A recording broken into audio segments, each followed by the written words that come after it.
The Senate Armed Services Committee will hold a hearing today to investigate growing problems in the military housing privatization program. More than 200,000 homes on military bases across the country are managed by private contractors. Well, a year-long investigation by the Reuters news agency turned up dangerous living conditions.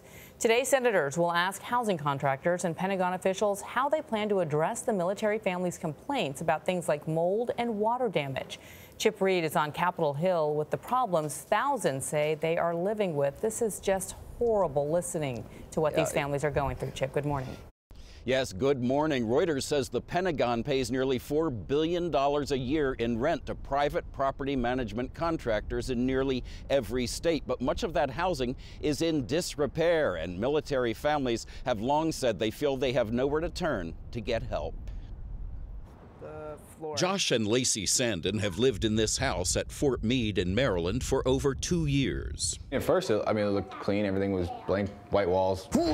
Instead of rent, the Air Force pays a basic housing allowance of nearly $2,200 a month directly to contractor Corvius Military Living. We started noticing issues from almost the very beginning. Appliances started breaking. Siding on their 8-year-old house was warped. You can see all along this wall. And they suspected mold growing on the floor and walls was affecting their children's health, something their doctor hasn't ruled out. Ear infections, sinus colds, it was one after the other after the other. According to the EPA, allergic reactions to mold are common, and exposure can irritate the eyes, skin, nose, throat, and lungs. Neighbors had a similar problem, mold and a burst pipe that left standing water in their living room. Look.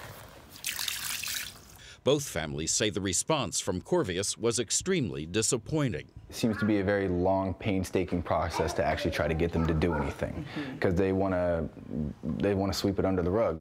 A spokeswoman for Corvius declined to discuss specific cases, but acknowledged the company had let down some residents and said that while mold is a minor problem, they will be hiring an expert to review the company's policies. It felt like people were screaming. Shannon Razadin, a Navy wife, collected complaints ahead of today's hearing from more than 7,000 tenants across the nation through her group, the Military Family Advisory Network. They shared stories of black mold, of lead paint, of rats, roaches, bats. They're putting their lives on the line to protect and defend this nation, and they're living in squalor. People don't have recourse, and so they don't have the opportunity to withhold a rent check. And often they don't have the luxury of going to look at housing before they move. The Defense Department's own Inspector General cited pervasive health and safety hazards at housing facilities. A Department of Defense spokeswoman told CBS News that the military and its housing partners continue to work together to review housing conditions and evaluate policies and procedures. I don't think there's a lot of command support to address housing issues. Crystal Cornwall will testify before the Senate today. After experiencing issues with a contractor at Camp Pendleton, she helped organize a Facebook group that now has nearly 2,000 members. Those are termites. Sharing stories like this one, viewed more than 200,000 times. There is no way that any kind of service member can do their job when their family is not safe at home.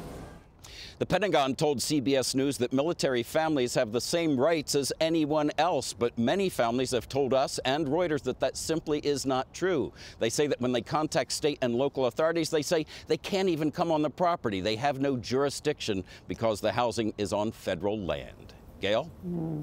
All right, Chip, thank you very much. You know, I spent a lot of time growing up in military housing, not only here in the United States, but overseas. But this is the most solemn vow, how you take care of your veterans and their families. And so they've got to fix this problem, which is why Congress is taking it head on. Pretty shameful what we just saw. Thank you, Chip.